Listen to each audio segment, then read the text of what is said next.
Oi, eu sou Isadora Urbano e hoje eu vou conversar com vocês sobre esse último livro que eu li, que é Annie Ernaux, O Acontecimento. Esse vídeo contém spoiler, então se vocês se importarem muito com isso, eu recomendo que assistam depois da leitura.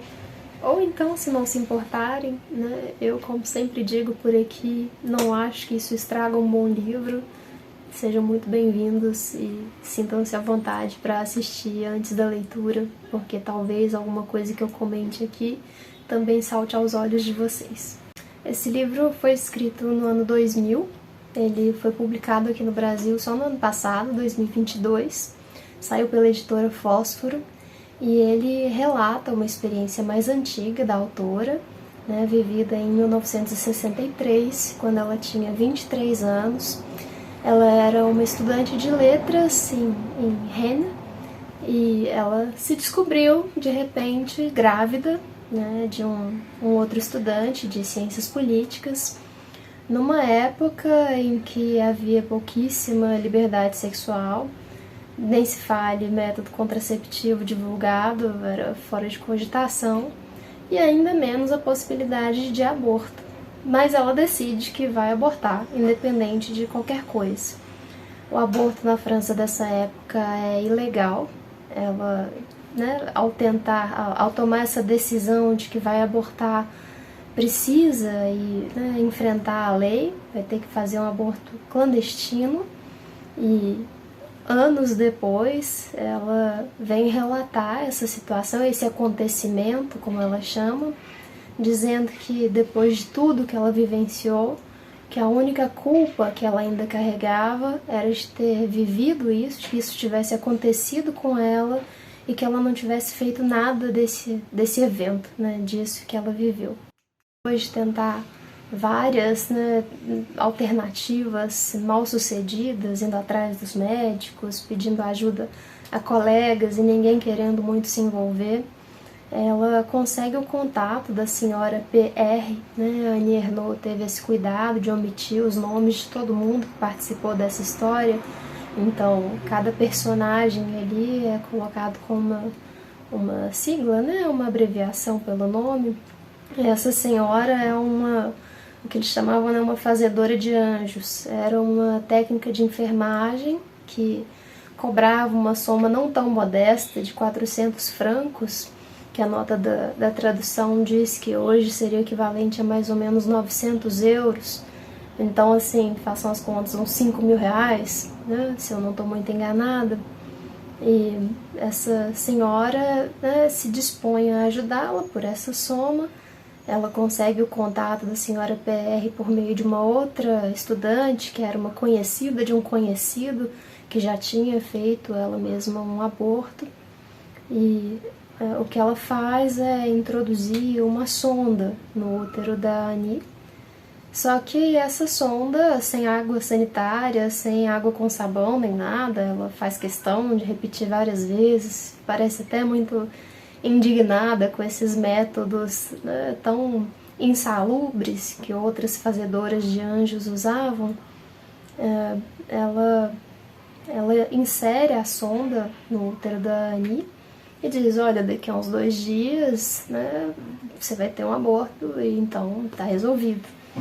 Só que aí nada acontece, mesmo depois dessa experiência extremamente dolorosa. Ela fala que as dores que ela sentia são indescritíveis, de fortes, que ela se contorcia e no meio daquela confusão não podia nem gritar, nem ter uma analgesia, nem ter uma anestesia, nem nada que facilitasse um pouco esse processo.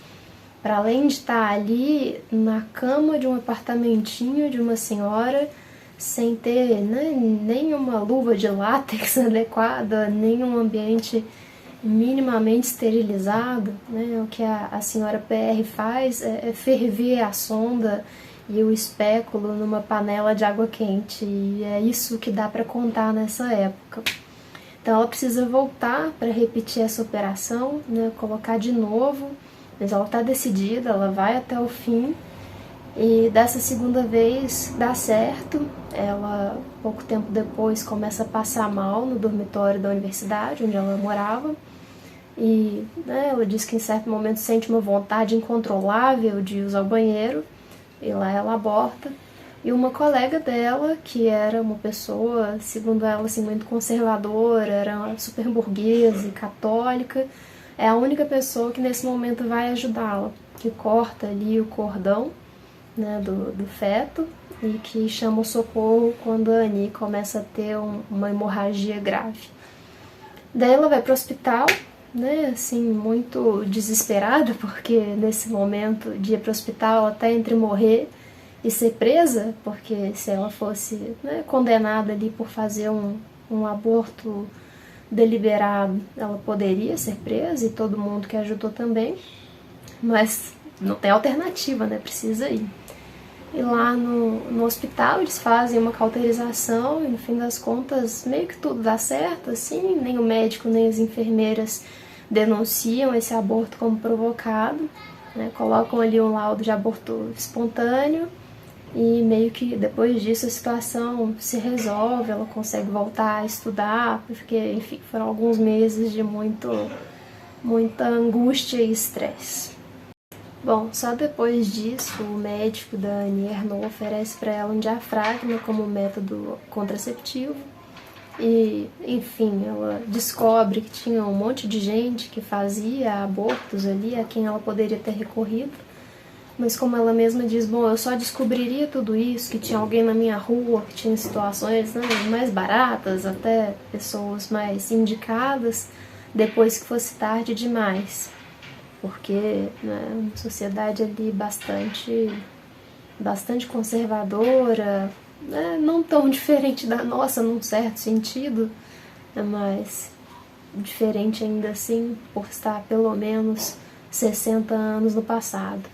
Bem, então Annie Ernaux retoma esse acontecimento da vida dela muitos anos depois, como eu disse. Ela abre muitos parênteses, agora falando mais da escrita mesmo, não tanto da história, para comentar sobre os objetos a que ela acessa para poder remontar esse evento. Ela tem muito pouco material, nesse sentido do material de arquivo. É um antigo diário que ela mantinha e uma agenda. E aí na agenda tem algumas anotações, se não veio nada, ela guardando a menstruação que não vem, a relação com o P, que simplesmente deixa ela se virar, né? O P é o estudante de ciências políticas. As amigas ali, enfim, todas essas coisas que ela vivenciou nessa época, as festas que ela foi, que ela não estava afim de fazer nada, de ficar com ninguém, porque era aquela ansiedade. Tudo isso vai aparecer, vai ser retomado a partir desses fragmentos, né, desses vestígios que estão ali por escrito e que em grande parte, quando ela retoma, relembra, com certeza também são já uma elaboração amadurecida desse evento, né? Porque é impossível retomar essa lembrança da forma crua, digamos assim, com que o evento foi vivido em si mesmo. Imagine voltar numa circunstância de 40 anos antes e tentar lembrar como foi, que se sentia, o que estava acontecendo, qual foi a ordem dos eventos, como é que eram os fins de semana, como é que ela estava em relação aos estudos, como que os amigos dela se comportaram em relação a isso, com quem que ela pôde contar. Mas mais do que isso, né, como é que ela vivenciou, é um ponto que chama muita atenção ali da autora. Ela realmente, quando eu digo que abre muitos parênteses, são literalmente parênteses, momentos em que ela abre espaço para fazer um comentário sobre isso, sobre o gesto de estar escrevendo esse acontecimento, que é diferente de simplesmente ter vivido esse acontecimento, mas agora de dar uma voz para ele, de torná-lo uma experiência compartilhável, algo inteligível, né, que passa por uma elaboração para que possa agora ser conhecido por mais pessoas que talvez vão se identificar mais ou menos com a circunstância dela, vão se compadecer ou vão julgá-la, vão condená-la ou não. Assim, mais do que simplesmente ter feito esse aborto naquelas circunstâncias, na idade que ela tinha, isso de retomar tanto tempo depois esse fato que foi vivido de uma forma ainda mais traumática pela clandestinidade, pelo choque que ela teve, né, pela hemorragia, por toda a solidão com que ela precisou viver isso, já que ninguém podia ajudá-la, enfim, por todas essas dificuldades no caminho, voltar e escrever é uma forma não só de compartilhar ou de relembrar esse modo como ela viveu tudo, mas também de elaborar, digamos assim, né, de voltar a esse evento e fazer dele alguma coisa que não seja simplesmente o trauma e a necessidade de tê-lo vivido. A Annie Ernaux também faz um comentário que me chamou muita atenção logo no começo do livro, falando que pode parecer algo estranho narrar esse evento que ela viveu agora, né? Agora já tem 20 anos, mas enfim, nos anos 2000, depois que esse problema, né, a questão do aborto na França, estaria meio que superado. Superado porque o aborto foi legalizado na França em 1975. Então ela viveu isso em 63, 12 anos depois era um procedimento legalizado. A princípio, né, ninguém precisa mais passar por esse tipo de angústia que ela passou dessa forma, sem acesso médico, sem acesso a um ambiente salubre, sem segurança do que vai fazer, sem ter ali um acompanhamento adequado, né, e ainda correndo o risco de parar na cadeia depois de tudo. Essa questão meio que está superada. Mas a Annie Ernaux faz uma boa reflexão sobre isso, né, dizendo que o fato de a lei agora existir, né, não tira a importância e a legitimidade do relato dela, porque ela viveu isso. E ela tem uma frase muito impactante que diz que ter vivido alguma coisa, qualquer que seja, dá o direito imprescritível de escrevê-la.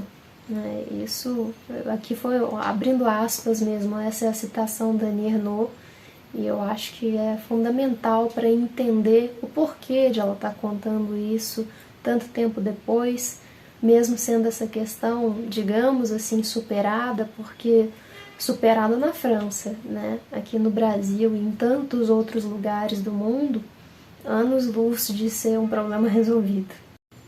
Tem um trecho que eu acho significativo em relação a isso, em que a Annie Ernaux diz, vou ler aqui para vocês, que o modo como vivi essa experiência do aborto, a clandestinidade, remonte a uma história superada, não me parece um motivo válido para deixá-la enterrada, mesmo que o paradoxo de uma lei justa seja quase sempre obrigar as antigas vítimas a se calar, em nome de que tudo isso acabou, de maneira que o mesmo silêncio de antes encubra o que aconteceu. É justamente porque nenhuma interdição pesa mais sobre o aborto que posso, deixando de lado o senso coletivo e as fórmulas necessariamente simplificadas impostas pela luta das mulheres dos anos 70, violência contra as mulheres, etc., enfrentar na sua realidade esse acontecimento inesquecível. Esse é um trecho que eu acho muito interessante, porque justamente a Annie Ernaux vai chamar a atenção para o paradoxo de uma história superada, que eu acho que no Brasil é uma questão que para a gente também não está resolvida. Não digo nem em relação à pauta do aborto, porque essa realmente não está resolvida mesmo. Mas, por exemplo, né, a questão da anistia, Comissão da Verdade, toda essa dificuldade que a gente tem de falar dos crimes do passado, dos eventos complicados e devastadores do nosso passado, colonial, escravocrata, ditatorial, um passado cheio de traumas históricos e que muitas pessoas hoje, não digo todas, a gente está cheio de gente também que pesquisa, que põe o dedo na ferida, que procura reaver essas histórias, né? Reaver para entender o que aconteceu e para dar ao menos uma certa dignidade de a verdade estar escrita e revelada conforme a possibilidade de agora, né? Mas esse paradoxo de dizer isso está superado, né? A gente não vive mais o período colonial, não vive mais a ditadura, não vive mais a escravidão, como na França da Annie Ernaux não vive mais, né, a clandestinidade do aborto, a proibição do aborto. sugere que essas questões estão de fato enterradas. E o que a Annie Ernaux está dizendo sim, por um lado, essas questões estão superadas no campo jurídico, no campo legal, mas isso não apaga o fato de ter vivido de fato essa experiência e de ter aí um direito e quase que um dever de contar como ela viveu essa experiência. Porque, como a gente muito bem sabe, nenhum direito é garantido para sempre. Por todo direito, por mais que a gente possa se cansar um pouco disso, é preciso sempre estar atento e forte, né? Para cada direito é preciso que haja aí uma comunidade, um grupo que, né, preferencialmente uma maioria esmagadora, que faça valer e que faça permanecer, para que esses direitos se preservem e continuem e sejam preferencialmente até expandidos conforme a necessidade. Mas essa circunstância que a Annie viveu, que foi de antes da legalidade, é uma circunstância não tão distante assim e muito próxima, digamos, da realidade de quem hoje, por exemplo, pratica um aborto no Brasil, correndo o risco aí de ser preso, sem ter acesso a um tratamento de saúde adequado. Bom, a Annie Ernaux, então, faz uma série de reflexões sobre a questão da lei e do direito, da biopolítica em relação ao direito que se tem sobre o seu próprio corpo e de poder fazer dele o que você bem entender. Eu sei que esse tema é polêmico, não quero polemizar, mas falando sobre o livro, acho muito interessante o que ela traz quando ela diz que, como de costume, aqui estou lendo, era impossível determinar se o aborto era proibido porque é ruim ou se era ruim porque proibido. Julgava-se de acordo com a lei, não se julgava a lei. Esse trecho eu acho que é muito impactante porque faz a gente pensar justamente na legitimidade da própria lei. Derrida tem um texto muito bom, que se chama Força de Lei, em que ele vai discutir justamente de onde é que a lei tira a sua legitimidade. E a lei, o direito por si mesmo, a legitimidade dele emana de si mesmo, mas depende de um reconhecimento da comunidade que decide seguir essa lei. Se não existe esse reconhecimento, essa lei não tem força, mas a lei precisa da força. Não para ser tirânica, mas para ter eficácia. E por outro lado, se uma lei é considerada injusta e se ninguém a segue, essa lei existe apenas no papel. É uma lei que não se apresenta no campo da efetividade. Em relação ao aborto, o que a Annie Ernaux está dizendo é que nesse momento ninguém queria questionar a lei, se obedecia à lei simplesmente, mas pensar, refletir sobre quão certo ou errado é que o Estado decida que uma mulher não pode interromper uma gravidez caso não deseje levá-la a termo, e que qualquer um que a ajude ou ela mesma, se o fizer, pode ser preso, pode ser ali condenado, que isso seja considerado aceitável, é algo que a Annie Ernaux agora nos convida a pensar. Mas que ela está dizendo que na época em que ela viveu isso, era simplesmente não, é proibido, e se é proibido é a lei e a lei se obedece, sobre a lei não se reflete. É algo que vale a pena a gente pensar. Um outro ponto que me chamou bastante atenção nesse livro da Annie Ernaux, e que na verdade me chama atenção na obra dela como um todo, na verdade além desse livro eu só li O Lugar por enquanto, mas pretendo ler outros depois, é a questão de classe. A Annie Ernaux diz num certo momento que quando ela descobre que está grávida, ela tem a sensação de ter um fracasso de classe. Ela, que é a filha ali de uma família humilde, a primeira que sai para estudar, que consegue entrar numa faculdade, que vai fazer letras num curso superior, imagina numa época em que tudo era mais dificultoso, e que de repente está grávida, ela diz que esse é o emblema máximo do fracasso, dessa tragédia de classe que ela poderia viver. E tem vários outros momentos em que ela traz isso para a gente refletir, quando ela fala dos fins de semana com a família dela, como que aquele mundo que ela vivia era um mundo estranho aos pais dela, como que ela, né, teria assim um certo horror de trair a si mesma, né, de deixar essa oportunidade de finalmente poder ascender socialmente, porque apareceu essa circunstância aí tão dramática. Ela faz com que isso não seja simplesmente uma questão dela, Annie Ernaux, mas uma questão familiar e social, de toda uma classe que não pode se dar ao luxo de deixar de fazer um planejamento familiar mais adequado, sem que isso pese como uma condenação.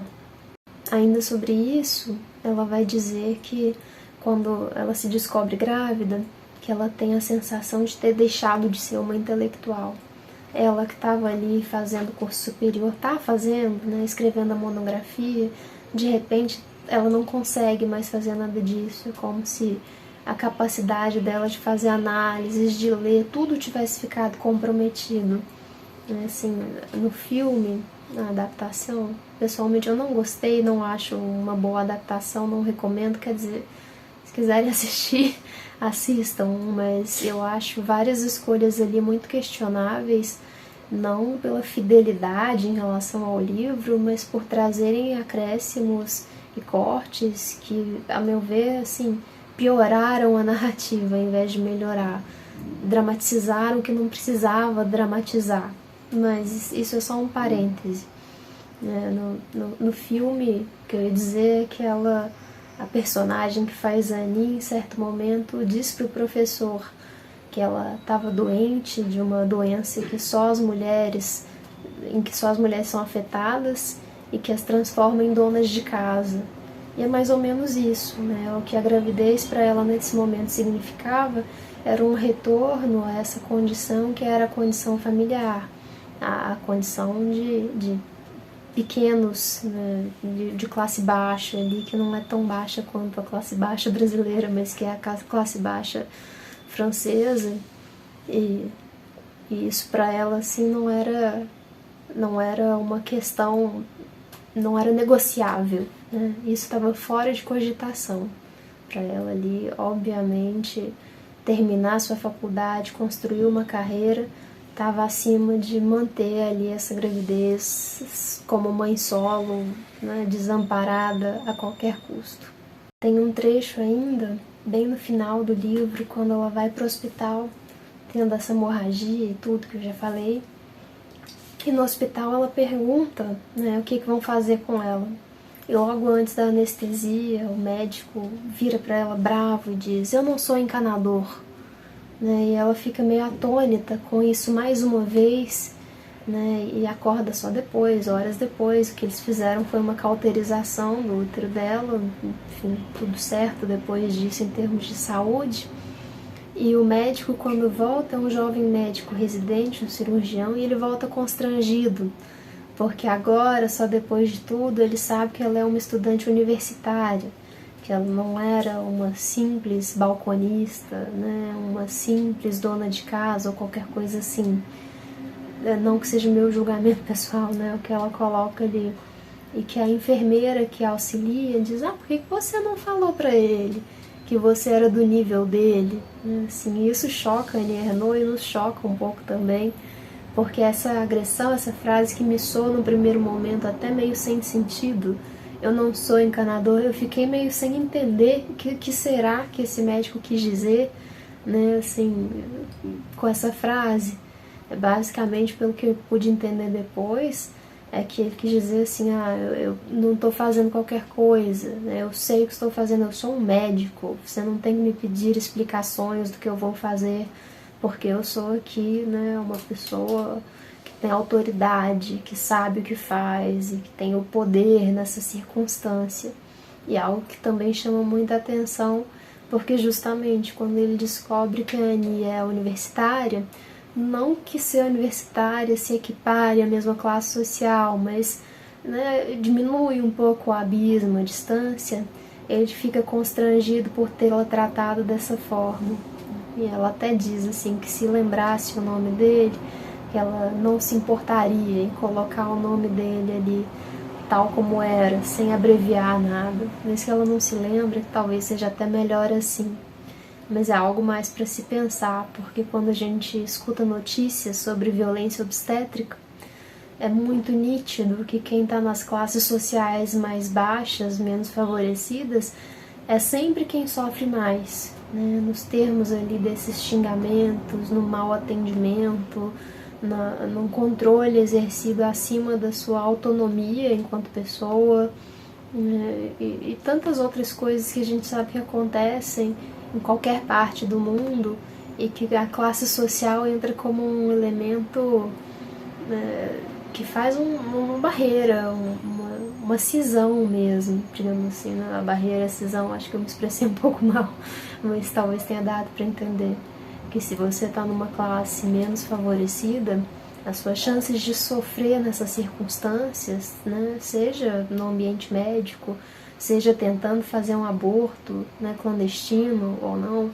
seja em tantas outras coisas que a gente sabe que também dependem desse fator, são muito maiores do que se você tiver ali um melhor poder aquisitivo e um prestígio social que te permitam, por exemplo, pegar um avião e fazer um aborto em outro país onde é legalizado, ou então simplesmente pagar alguém para fazer um aborto clandestino, mas com mais condições sanitárias e tudo mais.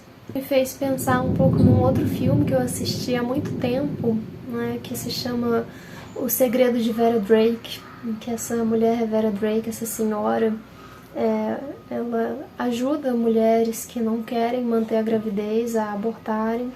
Em dado momento ela é descoberta e levada a julgamento.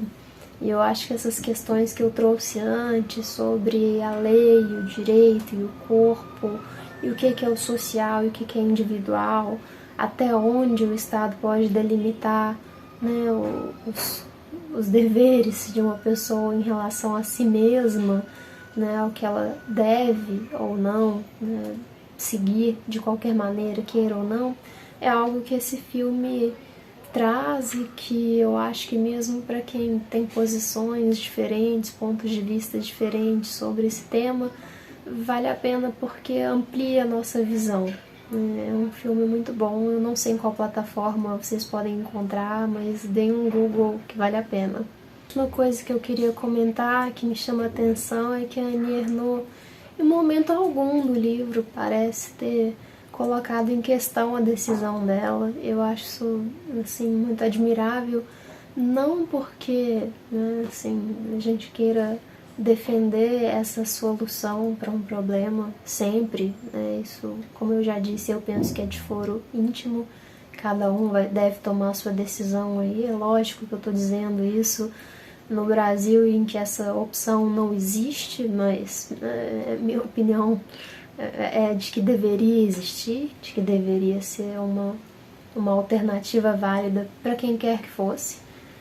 Mas, enfim, a Annie Ernaux vai relatar tudo isso sem glorificar, mas sem também se colocar em nenhum momento como alguém que está fazendo uma confissão. Ela não está confessando um crime, ela não está confessando um pecado, ela não está tentando se redimir por nada disso. Pelo contrário, ela está aí testemunhando nesse sentido ampliado, né? Está dando o seu testemunho de algo que ela vivenciou e que foi fundamental para que ela se tornasse quem ela se tornou, para que ela fosse essa literata, essa escritora, essa intelectual, essa professora, essa pessoa que nós conhecemos hoje e que inclusive mais tarde na vida escolheu ter filhos.